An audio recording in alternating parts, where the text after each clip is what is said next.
स्वागत है आपका आपके अपने यूनिक स्टडी सेंटर के ऑनलाइन क्लासेस में। तो अभी तक हमने अपने पिछले वीडियो में जो पढ़ा था वो था स्टोइकियोमेट्रिक कैलकुलेशन। तो आज हम उसके आगे शुरू करते हैं, जो कि हमारा टॉपिक होने वाला है कि रिएक्शन से संबंधित ज्यादातर जो रिएक्शंस हमारी लैब में कराए जाते हैं उनसे संबंधित एक टॉपिक है। तो हमने ज्यादातर में सुना भी होगा, देखा भी होगा, जितने भी रिएक्शंस सब कराए जाते हैं मैक्सिमम रिएक्शंस सब लेबोरेटरी में जो होते हैं वो एक लिक्विड स्टेट में होते हैं, है ना। तो लिक्विड स्टेट में जितने भी रिएक्शंस होते हैं, देखिए मैंने यहाँ पे लिखा है रिएक्शन इन सॉल्यूशन। सॉल्यूशन मतलब क्या, विलियन। तो लिक्विड स्टेट विलियन लिक्विड स्टेट में ही होता है। तो ज्यादातर रिएक्शन हमारे लिक्विड स्टेट में ही होते हैं, यानी सॉल्यूशन में। तो उन्हीं में हम देखते हैं कि उसमें जो सॉल्यूशन किससे बनता है, एक सॉल्यूट होता है, दूसरा सॉल्वेंट होता है। तो उन दोनों को मिला के ही विलेन बनता है, यानी सॉल्यूशन बनता है। सॉल्वेंट मतलब एक विलेय होता है और सॉल्यूशन मतलब वो सॉल्वेंट मतलब विलायक, यानी विलेय और विलायक को जब मिलाते हैं तब उससे सॉल्यूशन का निर्माण होता है। तो उसी सॉल्यूशन में जो सॉल्यूट को रिप्रेजेंट करने के लिए सॉल्यूट का कितना परसेंट, उस सॉल्यूशन का कितना परसेंट हिस्सा विलेय है अर्थात कितना परसेंट हिस्सा सॉल्यूट है और कितना परसेंट हिस्सा सॉल्वेंट का अर्थात विलायक का है, उसी को डिनोट करने के लिए हम ये टॉपिक हमारा होगा। तो देखिए इसमें क्या मैंने लिखा है कि रिएक्शन इन सॉल्यूशन यानी कि विलयन में अभिक्रियाएं। तो इसमें क्या लिखा है, देखिए the concentration of a solution और amount of a substance present in its given volume can be expressed in any of the following term. अर्थात ये कह रहा है कि द कंसंट्रेशन, कंसंट्रेशन मतलब क्या होता है, सांद्रता की, कौन सा विलयन कितना सांद्र है। तो the concentration of a solution मतलब कि एक किसी विलयन की सांद्रता are amount of a substance या फिर किसी भी पदार्थ की मात्रा, अमाउंट ऑफ सब्सटेंस क्या, पदार्थ की मात्रा, इन इट्स गिवन वॉल्यूम मतलब जो वॉल्यूम हमको दिया गया है उसमें किसी स्पेशल पदार्थ की जो मात्रा है या कंसंट्रेशन है, B expressed in any of the following term मतलब उनके कंसंट्रेशन या उसकी मात्रा को इन टर्म्स में हम डिफाइन कर सकते हैं। इन टर्म से हम बता सकते हैं कि यहाँ वो सॉल्यूशन या वह विलयन कितना सांद्र है या उसका कितना अमाउंट पदार्थ का उसमें मौजूद है, इसको हम इन टर्म्स के द्वारा बता सकते हैं। देखिए कौन कौन सा टर्म हमारा दिया गया है। पहला टर्म है मास परसेंट या फिर इसको बोल सकते हैं वेट परसेंट, और हिंदी में बोले तो इसको कहेंगे हम भार प्रतिशत। और ये जो साइड में लिखा गया इसको इसका नोटेशन करते हैं कि किसी को दर्शाने के लिए W/W परसेंटेज, यानी यह दर्शाता, अगर कहीं पे लिखा हो तो यहाँ पे दर्शा रहा है कि जो इसके सॉल्यूट का भार है, सॉल्यूट का भार जो है वो इतना प्रतिशत है, यानी कि भार प्रतिशत में दर्शाता है किसी भी सॉल्यूट का प्रतिशत। ठीक है, तो ये पहले बताएगा मास परसेंट यानी कि वेट परसेंट या फिर भार प्रतिशत हम कह सकते हैं कि किसी भी सॉल्यूट या सॉल्वेंट का जो परसेंटेज बताएगा वो भार में बताएगा। ठीक है, और दूसरा पॉइंट हमारा है मोल फ्रैक्शन अर्थात मोल अंश, इसको हम कभी कभी मोल प्रभाज भी कहते हैं, मोल प्रभाज। तो ये बताएगा कि मोलों की संख्या में जब हम किसी सॉल्यूशन में कहेंगे कि हाँ इस सॉल्यूट का इतना मोल, इस सॉल्वेंट का इतना मोल मिला है, तो हम वहां पे किसी भी स्पेशल को दर्शाने के लिए मोल फ्रैक्शन का यूज करेंगे कि उस सॉल्यूशन का कितना फ्रैक्शन हिस्सा, यानी कितना हिस्सा मोल किस सॉल्यूट का है, यानी कि कौन सा सॉल्यूट कितने हिस्से में है उसका मोल, और बताएगा कितना सॉल्वेंट का मोल है उस सॉल्यूशन में। ठीक है, और हमारा जो तीसरा पॉइंट वो है मोलरिटी यानी कि मोलरता। मोलरता एक चीज यहाँ पे कंफ्यूजन बहुत होती है मोलरिटी और मोलरिटी में, तो इसको हम बहुत अच्छे समझाएंगे ताकि कंफ्यूजन ना हो। तो मोलरता को मोल, देखिए इसमें भी मोल लगा हुआ है, यहाँ भी मोल, यहाँ भी मोल है, तो सीधी सी बात है कि मोल से संबंधित होगा। तो मोलरता ये जो होती है ये इसको बोलते हैं कि एक लीटर में जब हम किसी सॉल्यूशन का आयतन लीटर में लेते हैं तो उसमें जो मोलों की संख्या उपस्थित होती है उसे हम मोलरिटी यानी कि मोलरता के अंतर्गत रखते हैं। यानी किसी सॉल्यूशन का अगर मोलरता बतानी हो यानी मोलरता अर्थात मोलरिटी, और तो हम क्या करेंगे कि वो जो सॉल्यूशन होगा उसका आयतन जो लिखेंगे हम वो लीटर में लिखेंगे। ठीक है, और हाँ कंसंट्रेशन या अमाउंट ऑफ सब्सटेंस बताने के लिए ज्यादा मात्रा में इसी मोलरिटी का ही यूज होता है। मैक्सिमम आप देखेंगे क्वेश्चंस भी लगाएंगे तो उसमें ज्यादातर के मोलरिटी यानी कि एम इसका सिंबल होता है, इसको दर्शाने के लिए कैपिटल एम से दर्शाते हैं, तो इसी का यूज ज्यादा होता है। ठीक, और हमारा चौथा टर्म जो होगा मोलैलिटी यानी कि मोललता। तो ये टर्म है जब हम किसी भी देख रहे होंगे तो लगभग उसी तरह लगेगा ना, मोलरता मोललता, ओनली रा और ला का अंतर है। तो मोललता जो होती है वो किसी भी पदार्थ के मोल की संख्या, पदार्थ हो या कह सकते हैं सॉल्यूट हो, तो उसके मोलों की संख्या जो कि उपस्थित होती है 1 किलोग्राम मास में, अर्थात उस पदार्थ यानी कि उस सॉल्यूशन का 1 किलोग्राम मतलब कि 1 किलोग्राम जो भार होगा उसमें जितना मोलों की संख्या उपस्थित होगी उसी को हम मोललता के अंतर्गत रखेंगे। तो ये चारों टर्म्स थे किसी भी सॉल्यूशन के कंसंट्रेशन को बताने के लिए या फिर किसी पदार्थ की मात्रा को बताने के लिए ये चारों टर्म का यूज हम करते हैं। क्वेश्चन में भी हम इन्हीं चारों का यूज करेंगे। वैसे इसका यूज आपने बहुत बार देखा होगा, बहुत जगहों पे आपने देखा होगा W/W परसेंटेज लिखा रहता है।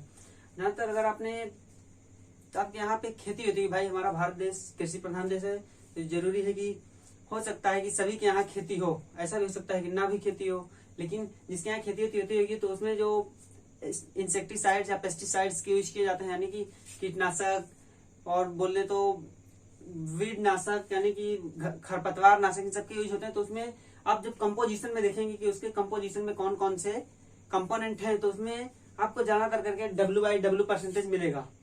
देखिएगा, अगर ना देखा हो तो कभी गौर कीजिएगा, तो वहाँ पे W/W परसेंटेज इस तरीके से मिलेगा आपको। ठीक है, तो अब हम इन चारों टर्म्स को बारी बारी से बहुत अच्छे से समझते हैं कि कौन कौन से टर्म किस तरीके से हम डिनोट कर सकते हैं, किस किस टर्म्स को। ये हमारा पहला टॉपिक है, देखिए मास परसेंट यानी कि भार प्रतिशत। तो भार प्रतिशत क्या होता है, तो पहले तो बताएं कि भार प्रतिशत, भार समझ में आ रहा है ना कि द्रव्यमान होगा, तो द्रव्यमान का प्रतिशत बताता है कि उस किसी भी सॉल्यूशन में जो एक सॉल्यूट मिलाया जाता है, बिना सॉल्यूट के सॉल्यूशन बनता नहीं, तो जो सॉल्यूट मिलाया जाता है उसका जो द्रव्यमान उस सॉल्यूशन में उपस्थित है उसी के परसेंटेज को बताने यानी कि उसी के प्रतिशत को बताने के लिए हम इस टर्म का यूज करते हैं। ठीक है, तो देखिए क्या बता रहा है कि मास प्रतिशत यानी कि भार percentage is defined as mass percent बराबर मास गुणे मास ऑफ सॉल्यूट बटे में मास ऑफ सॉल्यूशन एंड गुणे में 100।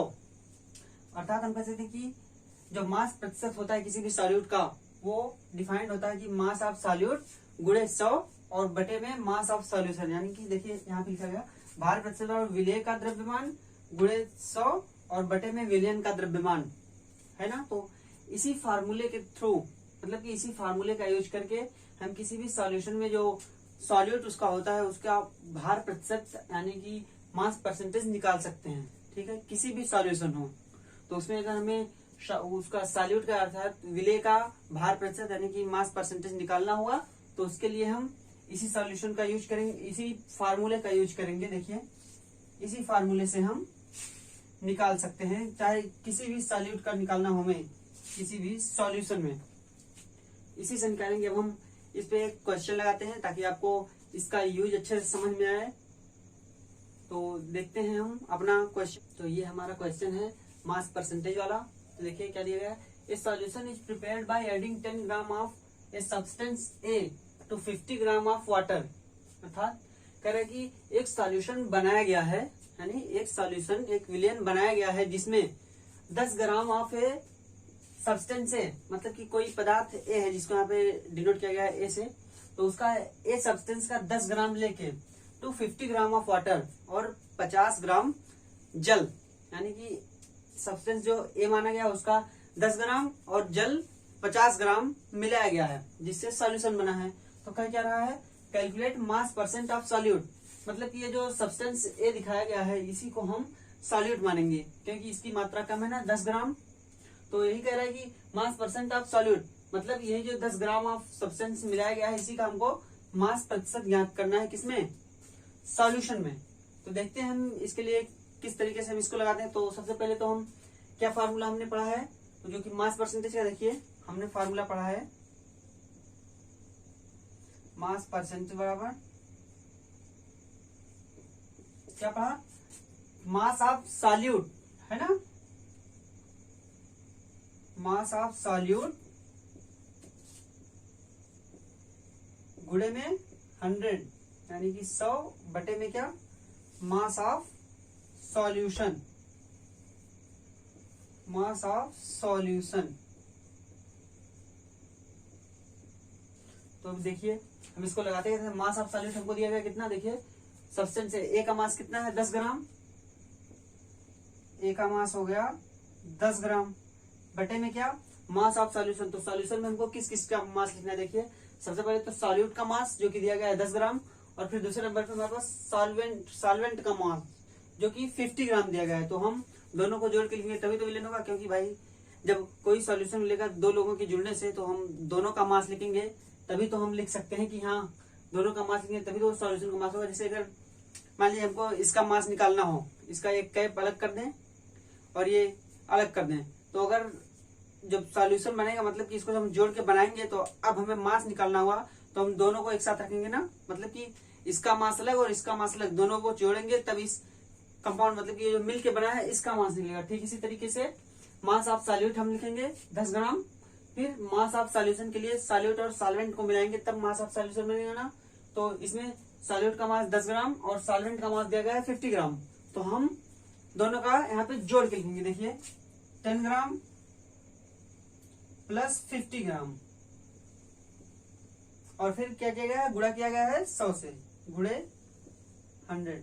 तो इसको सॉल्व करेंगे, देखिए कितना आएगा, ये तो 10 ग्राम, इसका गुणा इसमें हो जाएगा तो कितना हो जाएगा 1000 ग्राम, और बटे में कितना 50 और 10 60, यानी कि 60 ग्राम। तो इसको सॉल्व करेंगे, देखिए ये कैंसिल ये कैंसिल ये कैंसिल ये कैंसिल, अब 6 से इसमें भाग देंगे तो कितना आएगा, देखिए यहाँ पे लिख दें तो 100/100 है, वो 100/6। तो इसको सॉल्व करेंगे, हमारे पास आ जाएगा 6 6 कम 6 और बचा 4 40, 6 6 के 36.6 और 7, कितना है ना, इतना प्रतिशत। ये हमारा क्या आया है, वेट बाई वेट परसेंटेज। ठीक है, ये हमारा रिजल्ट आया, देखिए ये हमारा आया 16.67%। क्या आया, calculate mass percent of solute, यानी कि ये जो सॉल्यूट हमने माना था सब्सटेंस ए जिसका 10 ग्राम लेके हमने सॉल्यूशन बनाया है, उसका जो मास परसेंटेज आया वो आया 16.67%। तो ये इस पे क्वेश्चन था, मास प्रतिशत यानी भार प्रतिशत पे जो हमको लगाना था। भार प्रतिशत हमने निकाल लिया कि जो सॉल्यूट यानी कि जो विलेय इसमें मिलाया गया था 50 ग्राम जल में, उसका जो भार प्रतिशत है वो है 16.67%, यानी कि जो 100% पूरा सॉल्यूशन है उसमें 16.67% ये सब्सटेंस है, बाकी का वाटर, यानी कि जिसमें 100 में से इतना घटाने को जो शेष बचेगा उतना प्रतिशत वाटर का यूज हुआ है। ठीक, तो अब हम अपना दूसरा टॉपिक पढ़ते हैं जो कि है मोल फ्रैक्शन। तो हमारा दूसरा टॉपिक जो है उसको हम कहते हैं मोल फ्रैक्शन, यानी कि मोल अंश दूसरा टॉपिक हमारा है। तो इसको देखिए डिफाइन कैसे किया जाता है कि हम मोल फ्रैक्शन अर्थात मोल अंश को डिफाइन कैसे करते हैं। तो ये लिखा है, it is the ratio of number of moles of a particular component to the total number of moles of the solution. क्या लिखा है, it is the ratio of number of moles of a particular component to the total number of moles of the solution. अगर हिंदी में कहें तो या ratio होता है, अनुपात होता है नंबर ऑफ मोल्स, मतलब नंबर ऑफ मोल्स जो मोलों की संख्या होती है ऑफ ए पर्टिकुलर कंपोनेंट, मतलब किसी एक विशेष कंपोनेंट का, पर्टिकुलर मतलब क्या, किसी एक विशेष कंपोनेंट का जो नंबर ऑफ मोल्स होते हैं उसकी to the total number of moles of the solution, और जो सॉल्यूशन में उपस्थित टोटल मोलों की संख्या होती है उसका रेशियो। यानी जिस पर्टिकुलर कंपोनेंट का हमको मोल फ्रैक्शन निकालना है तो उस कंपोनेंट का जो उस पर्टिकुलर कंपोनेंट का जितने मोल उस सॉल्यूशन में यूज किया गया है उसकी संख्या बटे में टोटल नंबर ऑफ मोल्स, यानी कि जो सॉल्यूशन में सॉल्यूट के भी जो उस पर्टिकुलर सॉल्यूट है या पर्टिकुलर कंपोनेंट है तो उस कंपोनेंट का भी जितना मोल है उसका, प्लस में जो अदर कंपोनेंट हैं उन सभी उनका भी जोड़, यानी अदर कंपोनेंट की जितनी संख्या मोलों की है उनका भी जोड़ का रेशियो वही होता है मोल फ्रैक्शन। यानी सीधे सीधे कहें तो अगर सॉल्यूशन मान लीजिए दो चीज हम लेते हैं, एक सॉल्यूट और एक सॉल्वेंट, तो अगर हमें सॉल्यूट का मोल फ्रैक्शन निकालना है तो सबसे पहले ऊपर में हम रखेंगे सॉल्यूट के नंबर ऑफ मोल्स, यानी कि सॉल्यूट के मोलों की संख्या, जितने मोल्स का यूज हमने विलेय के मोलों के जितने मोलों की संख्या यूज की है सॉल्यूट की यानी विलेय का, उसको ऊपर, उसके बटे में सॉल्यूट के मोलों की संख्या, फिर जो सॉल्वेंट था उसके मोलों की संख्या, यानी कि विलेय के मोलों की संख्या और विलायक दोनों के मोलों की संख्या का योग नीचे रखेंगे। तब उससे हमें स्पेशल किसी पर्टिकुलर यानी कि उस मोल जो सॉल्यूट का अगर हम निकालें तो सॉल्यूट का हमें प्राप्त हुआ मोल फ्रैक्शन यानी कि मोल अंश। तो अभी और इसको फार्मूला भी है, फार्मूला को दिखाते हैं। पहले तो ये डिफिनेशन हुई इसकी, मोल फ्रैक्शन को कैसे हम डिफाइन कर सकते हैं ठीक है। फिर दूसरी बात, अब हम इसको अगर फार्मूले के रूप में लिखे तो सबसे पहले हमें कुछ सपोज करना होगा ना, कुछ चीजें माननी होगी, तभी तो हम दिखा पाएंगे हाँ ये फार्मूला है। नहीं तो फार्मूला हम भी वैसे लिख दें, मान लिया हमने ये फार्मूला लिख दिया और हमने आपको बताया नहीं कि ये Na क्या डिनोट करता है, Nb क्या डिनोट कर रहा है, तो नहीं जान पाएंगे ना। तो उसके पहले हमने सपोज किया, देखिए if a substance A dissolve in substance B, अर्थात एक पदार्थ ए जिसको हमने ए नाम दिया है और दूसरा पदार्थ बी जिसका नाम बी हमने दिया, तो अगर if a substance A dissolve in substance B, यानी सब्सटेंस ए को हम सब्सटेंस बी में डिजॉल्व कर रहे हैं, तो देखिए and real number of moles are Na and Nb, और उसके जो मोलों की संख्या है, मतलब उस मोलों की संख्या जितनी हमने यूज की अपने सॉल्यूशन में, उसकी संख्या क्या है, Na से ए के मोलों की संख्या Na और Nb से मोलों बी के मोलों की, यानी जो सब्सटेंस बी है उसके मोलों की संख्या Nb, और जो सब्सटेंस ए है उसके मोलों की संख्या को हमने Na से डिफाइन किया है रिस्पेक्टिवली, यानी क्रमशः इसको दर्शाने, मतलब Na ए के दर्शा रहा है सब्सटेंस ए के मोलों की संख्या, और जो Nb है वो सब्सटेंस बी के मोलों की संख्या को दर्शा रहा है। फिर क्या कह रहा है, देखिए then the mole fraction of A and B are given as, यानी उसके बाद जो मोल अंश दिए गए हैं ए और बी के, वो इस प्रकार से दिए गए, देखिए मोल फ्रैक्शन ऑफ ए, यानी ए का मोल अंश, अर्थात मोल फ्रैक्शन है नंबर ऑफ मोल्स ऑफ ए, हमने बताया था ना कि जिसका पर्टिकुलर में हम जिस पर्टिकुलर कंपोनेंट का निकालेंगे उसके मोलों की संख्या को हम ऊपर रखेंगे। फिर देखिए क्या दिया, number of moles of solution बटे में जो टोटल नंबर ऑफ मोल्स है सॉल्यूशन में उसको हमने लिया है, देखिए number of moles of solution. अगर हम स्पेशल ए के निकालें, हमने बताया ना पर्टिकुलर जिस कंपोनेंट का हम निकालेंगे उसके मोलों की संख्या को हम ऊपर रखेंगे और जितने टोटल मोलों की संख्या जो होगी उसको हम नीचे रखेंगे। तो देखिए यहाँ पे इसको लिखा नंबर ऑफ मोल्स ऑफ ए बटे में number of moles of solution, है ना। तो हम पर्टिकुलर ए के लिए निकाल रहे हैं, इसलिए ए को हमने नंबर ऑफ मोल्स ऊपर रखे। तो इसको अगर फार्मूले फॉर्म में लिखे, देखिए Na ए बताया ना, यहाँ पे दर्शाया गया है Na क्या दर्शा रहा है, देखिए नंबर ऑफ मोल्स ऑफ ए, लेकिन और Nb क्या दर्शा रहा है, Nb दर्शा रहा है number of moles of B, और जो सॉल्यूशन बना हुआ है वो ए प्लस बी के मिलने से बना हुआ है ना, ए प्लस बी, इन्हीं दोनों को मिलने से वो सॉल्यूशन बना हुआ है ना। देखिए ए प्लस बी, तो नंबर ऑफ मोल्स ए, यानी ए के नंबर ऑफ मोल्स Na बटे में number of moles of solution, यानी सॉल्यूशन में जितने मोल्स है सभी का, देखिए Na प्लस Nb, मतलब जो सॉल्यूशन बना है उसमें ए के मोलों की संख्या है उसको Na प्लस में बी के मोलों की संख्या Nb, वही है फार्मूले में ना यहाँ पे डिफाइन वही क्या, देखिए total number of moles of solution, solution के जो टोटल नंबर ऑफ मोल्स हैं उनको हम बटे में रखेंगे। तो यहाँ पे देखिए बटे में रखा हुआ है ना Na प्लस Nb, और जो ए के लिए निकालना है तो Na ऊपर, और फिर देखिए एक का तो हमने निकाला एक कंपोनेंट का Na का। अब Nb की अगर बात करें, Nb का मोल फ्रैक्शन निकालने की बात करें तो हम यहाँ से निकालेंगे। देखिए ये दिया गया है Nb के लिए मोल फ्रैक्शन ऑफ बी, अर्थात बी का मोल फ्रैक्शन क्या होगा, देखिए number of moles of B बटे में number of mole of solution. वही होता है ना कि हमने पर्टिकुलर बी के लिए यहाँ पे निकाल रहे हैं, तो बी के मोलों की संख्या को हमने ऊपर लिखा है। फिर जो टोटल नंबर ऑफ मोल्स है सॉल्यूशन, यानी विलेन में जो टोटल नंबर ऑफ मोलों की संख्या जो टोटल है उसको हमने नीचे लिखा है। तो फार्मूला क्या बना है, Nb बटे में Na प्लस Nb, देखिए बना ना Nb बटे में Na प्लस Nb। तो सीधे सीधे हम कह सकते हैं कि हमको जिस पर्टिकुलर कंपोनेंट का मोल फ्रैक्शन यानी मोल अंश निकालना होगा उसको हम फार्मूले में ऊपर रखेंगे और बटे में उसके टोटल नंबर ऑफ मोल्स रखेंगे, यानी सॉल्यूशन में यानी विलेन में जितने नंबर ऑफ मोल्स उपस्थित होंगे सभी को हम नीचे लिखेंगे। तो देखिए ये बना। और अगर आपको नोट्स बनाने के लिए बताऊं तो सबसे पहले इसको लिखिएगा, ये जो दिया गया है it is the ratio of number of moles of a particular component to the total number of moles of the solution.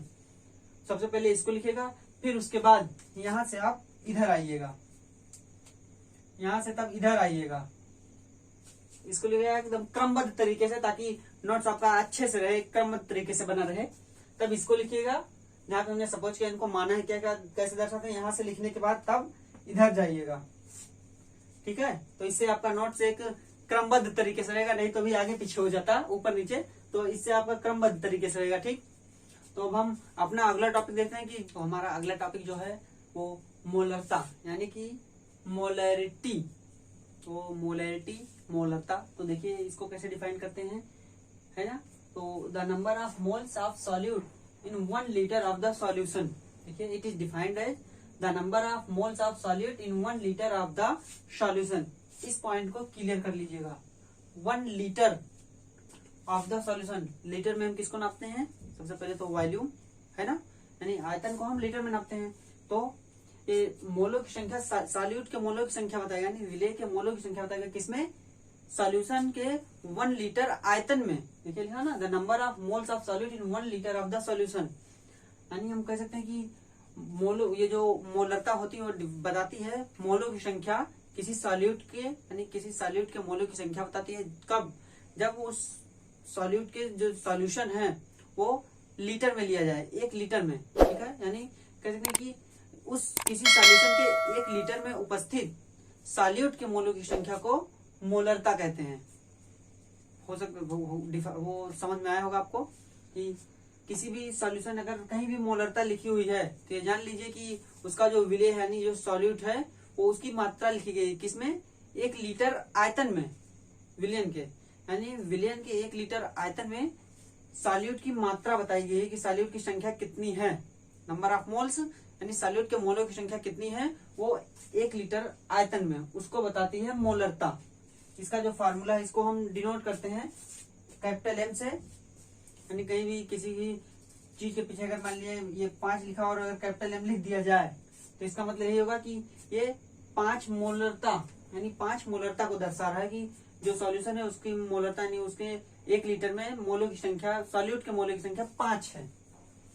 तो इसका जो फार्मूला है देखिए, मोलरिटी बराबर, ये फार्मूला इसका फार्मूले के रूप में अगर लिखे तो मोलरिटी बराबर कैपिटल एम से दर्शाते हैं number of moles of solute, यानी विलेय के मोलों की संख्या बटे में क्या, volume of solution in litre, यानी सॉल्यूशन का वॉल्यूम लीटर में, ठीक है। तो लीटर में है सॉल्यूशन का वॉल्यूम, ओके। तो यही है हमारा मोलरिटी की डिफिनेशन जो है, number of moles of solute बटे में volume of solution in litre, यानी मोलों की संख्या, सॉल्यूट के मोलों की संख्या को भाग देंगे हम किससे, volume of solution of litre, यानी कि जो सॉल्यूशन होगा उसका जो आयतन होगा लीटर में लिख के हम उससे भाग देंगे, तब हमारे पास आएगा मोलरता, किसी सॉल्यूशन की मोलरिटी हमारे पास आएगी, यानी मोलरता।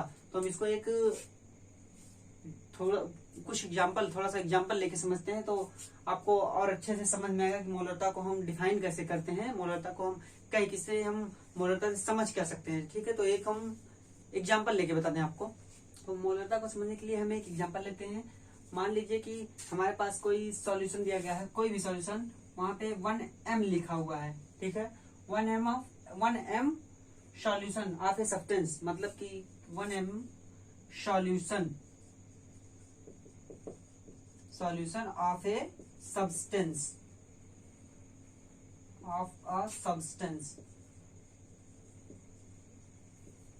तो 1m सॉल्यूशन है, मतलब कोई भी सॉल्यूशन में देगा जिसकी मोलरता यानी इसकी मोलरिटी 1 है, यानी उसके जो नंबर ऑफ मोल्स हैं वो 1 लीटर आयतन में वो 1 है, यानी मोलों की संख्या जो उसके 1 लीटर आयतन में वो 1 है। और अगर हमको इससे प्राप्त करना हो, 1m दिया है, अगर हमको प्राप्त करना हो मान लीजिए 0.2m, वही सॉल्यूशन, मतलब कि उसी सॉल्यूशन का मोलरता हमको 0.2 माफ करना, यानी ये 0.2 मोलों की संख्या हमको 1 लीटर आयतन में करनी हो। अभी तो ये 1 लीटर आयतन में नंबर ऑफ मोलों की संख्या 1 है, लेकिन हमको करना हो नंबर ऑफ मोलों की संख्या 0.2 1 लीटर आयतन में। तो इसके लिए हमको क्या करना होगा, क्योंकि क्वेश्चन जो पूछे जाते हैं वही ज्यादातर यही पूछे जाते हैं कि अगर किसी सॉल्यूशन की कोई सॉल्यूशन इतनी मोलरिटी का है और उसकी मोलरिटी को हमको 0.2 करना है तो हम किस तरीके से उसको करेंगे। तो देखिए यहाँ पे इतना दिया ना, तो हमको क्या चाहिए, इतना सॉल्यूशन 0.2m सॉल्यूशन हमको प्रिपेयर करना है, ठीक है। इतना सॉल्यूशन हमको बनाना है, 1m सॉल्यूशन दिया गया हमको और 0.2m सॉल्यूशन हमको बनाना है। देखिए तो हम सीधे सीधे देखें तो इसे हम कह सकते हैं कि अगर हमने बताया ना कि इसका मतलब क्या है कि उसके 1 लीटर आयतन में मोलों की संख्या 1 है, उस सॉल्यूट, किसी सॉल्यूट के मोलों की संख्या 1 है। हम कोई भी सॉल्यूशन, मान लीजिए हम NaOH ले रहे हैं, सोडियम हाइड्रोक्साइड, एग्जाम्पल के लिए हम मान लेते हैं NaOH ले रहे हैं। तो जो 1m सॉल्यूशन है NaOH का, उसमें क्या NaOH के मोलों की संख्या कितनी है, 1 लीटर आयतन में उसके NaOH के मोलों की संख्या 1 है। तो 0.2m सॉल्यूशन हमें इसी का बनाना है। तो इसके लिए क्या, इसे क्या समझते हैं कि इसका मतलब जो है कि जो 0.2 मोल्स होंगे किसमें, 1 लीटर आयतन में, present in 1 litre present in 1 litre. कह सकते हैं ना कि इससे 0.2 m सॉल्यूशन का मतलब है कि 0.2 मोल्स हमें प्रेजेंट चाहिए 1 लीटर आयतन में NaOH में। तो अब देखते हैं हम इसको बनाएंगे कैसे, निकालेंगे कैसे। तो हम यहाँ पे देख सकते हैं कि ये 1m यानी नंबर ऑफ मोल्स जो हैं 1 मोल NaOH कितने में प्रेजेंट है, ये प्रेजेंट है। देखिए अगर वैसे जीरो से दर्शाए तो ये कितने में प्रेजेंट है, 1 मोल प्रेजेंट हमारे 1 लीटर में। 1 लीटर कहें या फिर कह सकते हैं 1000 ml, मतलब 1000 ml में 1 मोल NaOH प्रेजेंट इन, इसको अगर ऐसे लिखे प्रेजेंट इन 1 लीटर या 100 ml of NaOH solution. NaOH solution है ना, मतलब इतने लीटर में, यानी 1 लीटर के हैं हम, अगर 1 लीटर के हैं या 1000 ml के हैं, उसमें NaOH सॉल्यूशन में कितना प्रेजेंट है, 1 मोल। अगर हमको अब 0.2 मोल, देखिए हमको 0.2 m सॉल्यूशन बनाना था, तो इसका मतलब 0.2 मोल हमें प्रेजेंट चाहिए 1 लीटर में। तो अगर हम 0.2 मोल की बात करें कि 0.2 मोल कितने में प्रेजेंट होगा, 0.2 मोल्स NaOH प्रेजेंट हो, तो क्या करेंगे हम, देखिए 1000 ये है पहले से, इसमें बटे में हम करेंगे क्या, 1 मोल, ये इधर से नीचे जाएगा 1 मोल। देखिए यहाँ पे कितना, इतना ml था, फिर गुणा करेंगे किससे, कितने मोल को बनाना है, 0.2 मोल्स बनाने हैं, 0.2 मोल्स कितना बनाना है ना। तो इसको सॉल्व करेंगे, हमारे पास सॉल्व करने के बाद कितना आएगा, देखिए इसका एक से कोई मतलब नहीं, इसका गुणा कर देंगे तो आ जाएगा हमारे पास 200 ml, है ना। मतलब क्या, इससे मतलब हम समझ सकते हैं कि जो 1 मोलरता का सॉल्यूशन था उसको हमने उसमें से 200 ml लिया, यानी 200 ml हमने उस एक लीटर से 200 ml हमने निकाल लिया।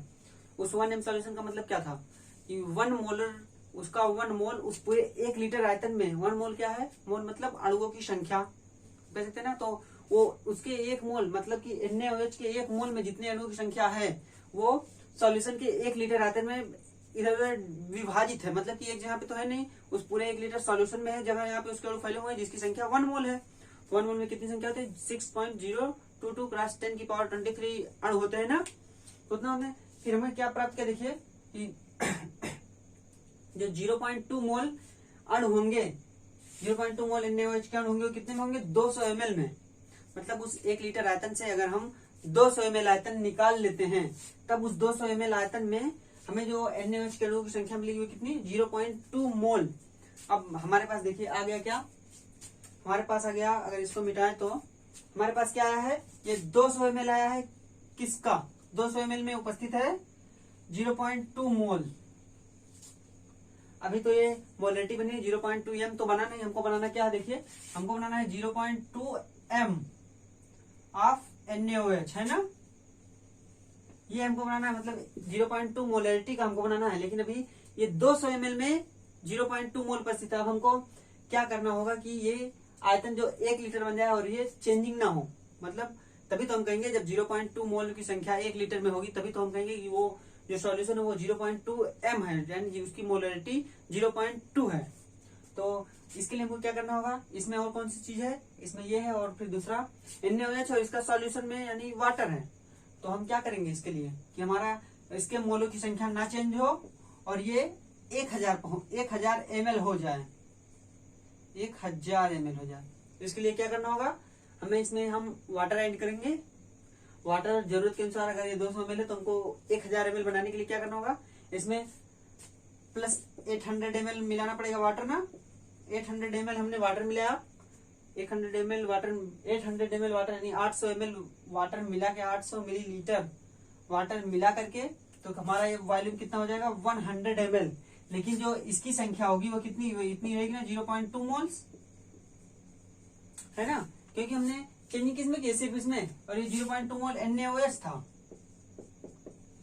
हमने NaOH को तो चेंज नहीं किया, NaOH को हमने टच भी नहीं किया, हमने सिर्फ क्या, हमने सिर्फ सॉल्यूशन का जो सॉल्वेंट था वाटर, उसको हमने मिलाया, ऐड किया, बस 800 ml वाटर हमने ऐड किया। लेकिन इसको हमने नहीं चेंज किया है, इसकी मोलों की संख्या 0.2 है। तो इसमें अब देखिए, अब ये 0.2 मोल कितने में उपस्थित होंगे, 1000 ml में, है ना। देखिए अब ये 0.2 मोल प्रेजेंट इन 1000 ml है ना। इसको सॉल्व करके हमें आया कि 0.2 मोल्स प्रेजेंट हो गए अब 1000 ml में। तो अब हम इसको कह सकते हैं ना कि ये जो सॉल्यूशन बना हमारा, जो सॉल्यूशन बना,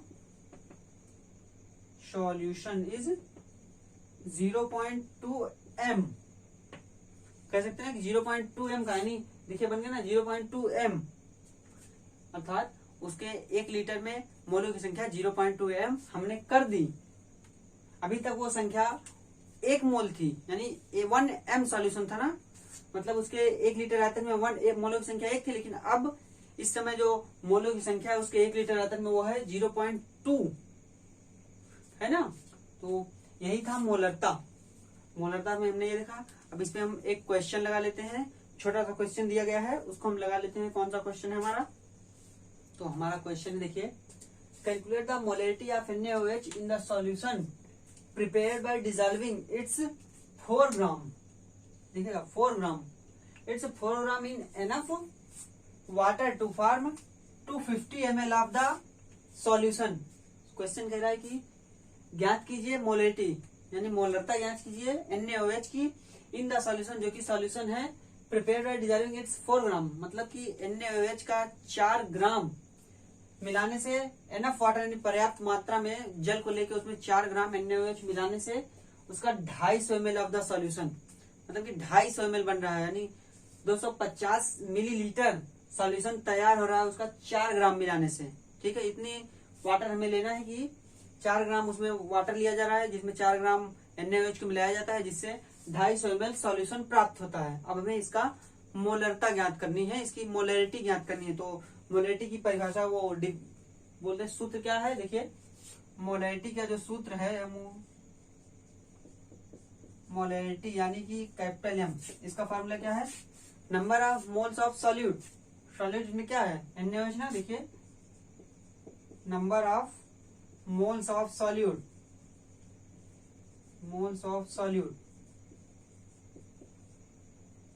बटे में क्या होगा, बटे में क्या होता है आयतन लीटर में, वॉल्यूम ऑफ सॉल्यूशन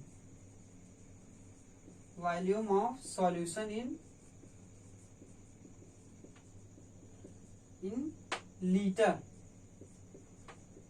तो अब देखिए नंबर ऑफ मोल्स पूछ रहा है, हमें तो नंबर ऑफ मोल्स पता नहीं है कि नंबर ऑफ मोल, यहाँ पे सॉल्यूट का सिर्फ वेट दिया है 4 ग्राम, तो हमें पता है, हमने अपने पहले की वीडियो में पढ़ा है। हाँ, जिन लोगों ने ना पढ़ा वो वापस जाके वीडियो देख लीजिएगा, हमने वीडियो बनाई है उसमें नंबर ऑफ मोल्स निकालने के लिए, बहुत अच्छी वीडियो बनाई, बहुत अच्छे से समझाया है नंबर ऑफ मोल्स हम निकाले कैसे। देखिए यहाँ पे नंबर ऑफ मोल्स हम निकालेंगे कैसे, NaOH दिया गया है ना, क्या NaOH, यहाँ पे देखिएगा NaOH है, तो जो हमें नंबर ऑफ मोल्स का फार्मूला होता है क्या, हमने इसे इस्तेमाल करता है ना, स्मॉल n बराबर W/m। इसका मतलब क्या, गिवन मास, और इसका मतलब क्या, मोलर मास, यानी कि जिसका हमको निकालना है नंबर ऑफ मोल्स, उसका जो मोलर मास होगा वो है ये, और जितना वेट दिया गया, जैसे यहाँ पे 4 ग्राम वेट दिया गया, देखिए वेट कितना दिया गया है 4 ग्राम, लेकिन मोलर मास तो हमें ज्ञात करना पड़ेगा। तो मोलर मास इसका हम निकालने के कितना होगा, देखिए इसका एटॉमिक मास कितना, मोलर मास निकालने के लिए हमने बताया था कि हम सभी के, अगर कोई यौगिक कंपाउंड दिया हो तो उसमें हम सभी का अलग अलग एटॉमिक मास लिखेंगे, तो उसको जोड़ने के बाद हमको मोलर मास मिलेगा उस कंपाउंड का। देखिए इसमें क्या होगा, Na का मोलर मास कितना होता है, Na के एटॉमिक नंबर 11 यानी 11, तो इसका मास कितना हो जाएगा, 11 22 23 यानी 23। इसका कितना होगा, ऑक्सीजन का 8, एटॉमिक नंबर 8, तो मास कितना 16, और हाइड्रोजन का तो 1 होता ही है, तो इनको हम जोड़ देंगे, कितना आएगा, देखिए जोड़ें कितना, 6 3 9 1 10, 1 2 1 3 1 4, मतलब कि 40 ग्राम है ना। इसका जो मोलर मास है वो 40 ग्राम, तो यहाँ पे रखेंगे कितना आएगा, देखिए 4/40। तो इसको सॉल्व करेंगे, देखिए कितना मोल आ जाएगा, ये कैंसिल 10 माने 0.1, ये आएगा ना 0.1 मोल, ये है हमारा 0.1 मोल। अब यहाँ पे सॉल्यूशन में इस फार्मूले में रखते हैं, देखिए क्या, मोलरिटी के लिए कैपिटल M बराबर number of moles of solute, solute की मोल की संख्या हम लिख देंगे 0.1 मोल, तो इसको लिखेंगे 0.1 बटे में वॉल्यूम ऑफ सॉल्यूशन लीटर। देखिए ये किसमें दिया 250 ml में, इसको लीटर में चेंज करेंगे तो कितना होगा 0.250 लीटर, यही होगा ना लीटर, और ये मोल होगा ना, यही 0. भाई इसको लीटर में चेंज करने के क्या करेंगे 1000 से भाग, क्यों? क्योंकि 1 लीटर में 1000 ml होता है, लेकिन जब ml को चेंज किया जाता है लीटर में तो 1000 से भाग दिया जाता है, और जब लीटर को ml में चेंज किया जाता है तब 1000 से गुणा किया जाता है, इसलिए यहाँ पे हमने 1000 से भाग किया तो मोलों की संख्या वो लीटर हमारा जो है 0.250 लीटर। इसको सॉल्व करने के बाद हमें जो मिलेगा देखिए क्या हमारा 0. इतना मोल लीटर इनवर्स कह सकते हैं ना, या फिर हम इसको क्या कह दें, या फिर इसको सीधे लिख सकते हैं 0.4 m। m को बताया ना, m जो सिंबल है वो है मोलरता का, मोलरता यानी मोलैरिटी का। तो यहाँ पे हमारा जो आंसर हम लिख सकते हैं ऐसे हम लिख दें, आंसर हमारा कितना आया है 0.4 m NaOH solution, NaOH solution कह सकते हैं कि जो सॉल्यूशन में ये 250 ml प्राप्त हुआ है इसकी नाम मोलरता कितनी है 0.4 है ना, मतलब कि इसके 1 लीटर में मोलों की संख्या 0.4 है, किसके NaOH के मोलों की संख्या। ठीक, ये हमारा था, हमारा लास्ट टॉपिक हो जाए। एक चीज और, ये जो मोलरता होती है ना ये डिपेंड करती है टेम्परेचर पे। क्यों? भाई आपके मन में सवाल तो उठेगा कि यहाँ पे टेम्परेचर का नाम ही नहीं है तो ये मोलरता टेम्परेचर पे कैसे डिपेंड करने लगी। तो आप देखें तो हम किस पे लगा रहे हैं सवाल, वॉल्यूम पे है ना, सॉल्यूशन के वॉल्यूम पे हम सवाल लगा रहे हैं। तो हमें पता है कि नहीं भी पता है तो भी बता दे रहा हूँ कि ये जो वॉल्यूम होता है ये टेम्परेचर डिपेंडेंट होता है, नहीं ये टेम्परेचर के बढ़ने घटने से ये भी बढ़ता घटता है। मतलब अगर टेम्परेचर किसी भी सॉल्यूशन का टेम्परेचर कुछ बढ़ा घटा दिया जाए तो उसके वॉल्यूम में भी चेंजिंग आ जाती है। ठीक है, तो ये बात ध्यान में रखिएगा। अब हम अपना अगला टॉपिक पढ़ते हैं जो कि है मोललता यानी मोलैलिटी। तो देखिए हमारा टॉपिक है चौथा जिसका नाम है मोलैलिटी यानी कि मोललता। तो हमने मोलरता पढ़ा, अब हम मोललता की बात करते हैं। तो it is defined as the number of moles of solute present in 1 kg of solvent. क्या कह रहा है, देखिए कह रहा है the number of moles of solute यानी कि जो मोलों की संख्या है सॉल्यूट यानी विलेय के मोलों की संख्या है उसको बताता है present in 1 kg of solvent, जो कि उपस्थित होता है 1 kg सॉल्वेंट मतलब 1 किलोग्राम विलायक में उपस्थित होता है सॉल्यूट यानी विलेय के मोलों की संख्या, उसको बताने का कार्य किसका है, मोलरता का यानी मोललता का।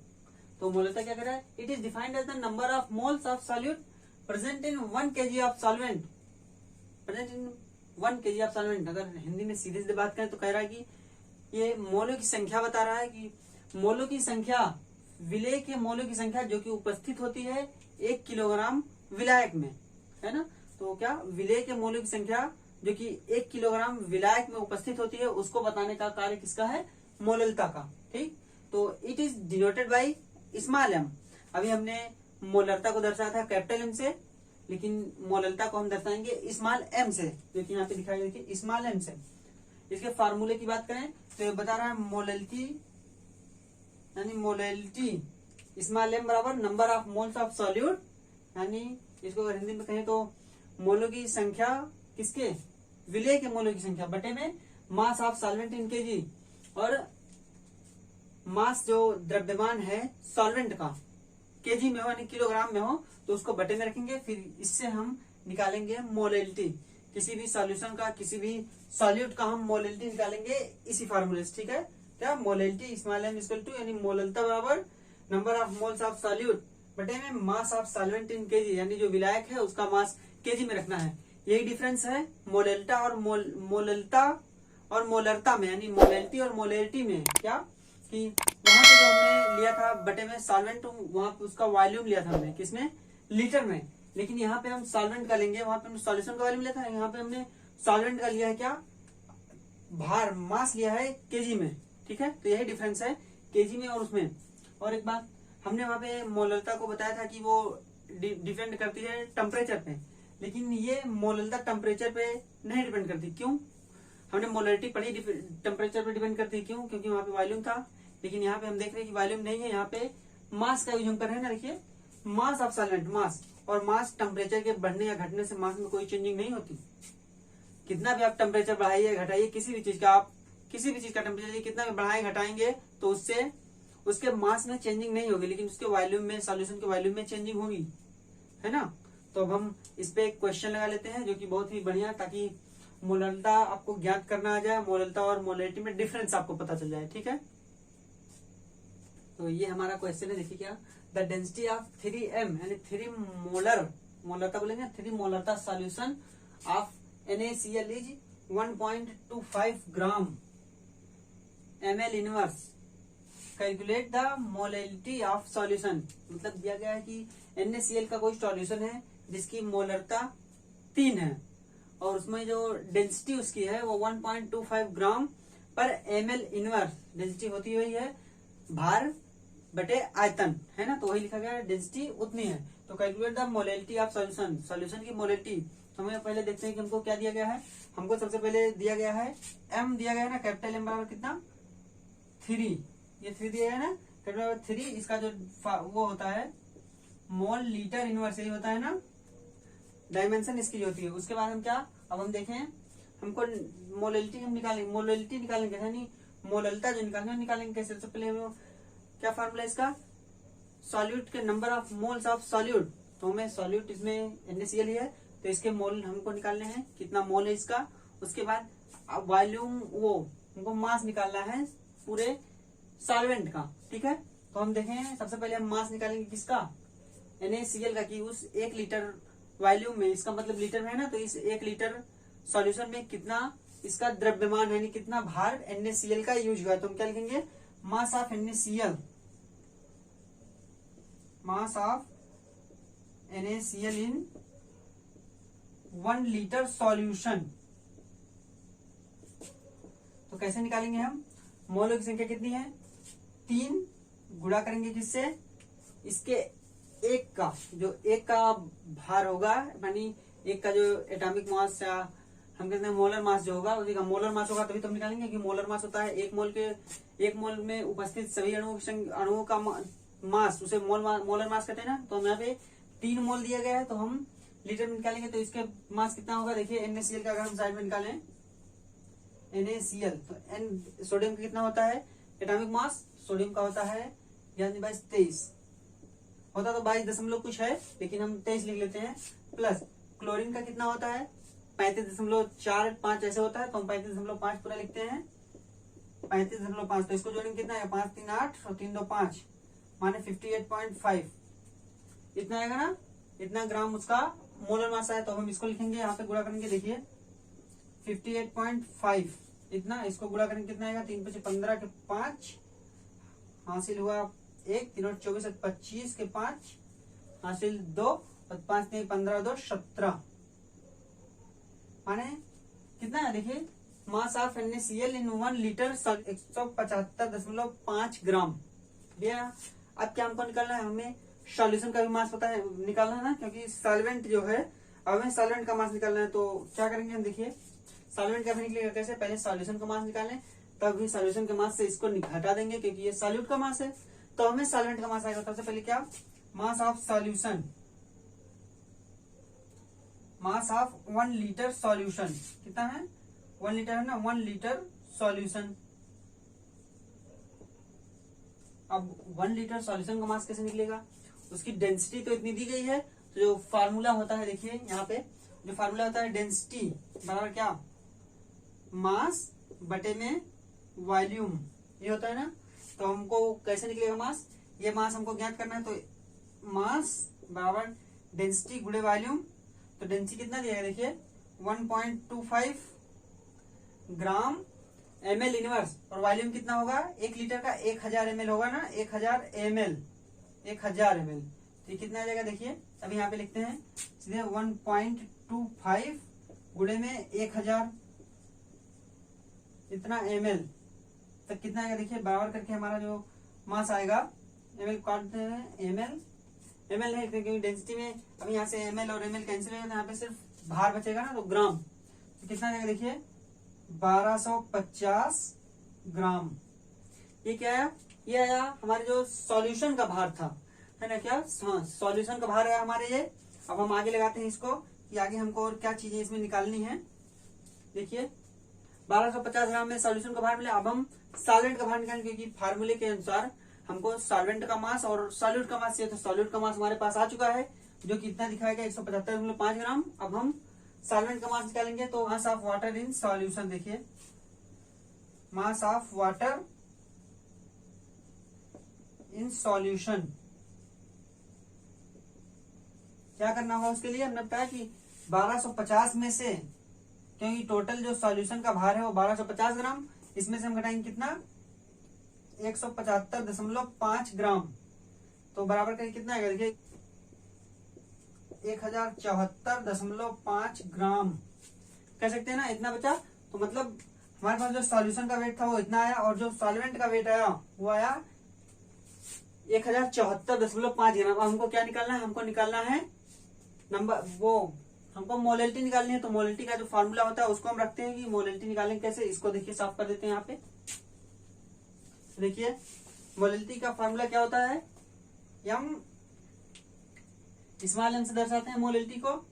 तो स्मॉल एम बराबर क्या, number of moles.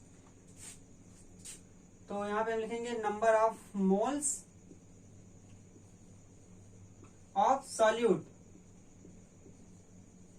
Number of moles of solute, और क्या बटे में क्या लिखना होगा हमको, फार्मूला है मास ऑफ सॉल्वेंट इन केजी, है ना। तो क्या मास ऑफ सॉल्वेंट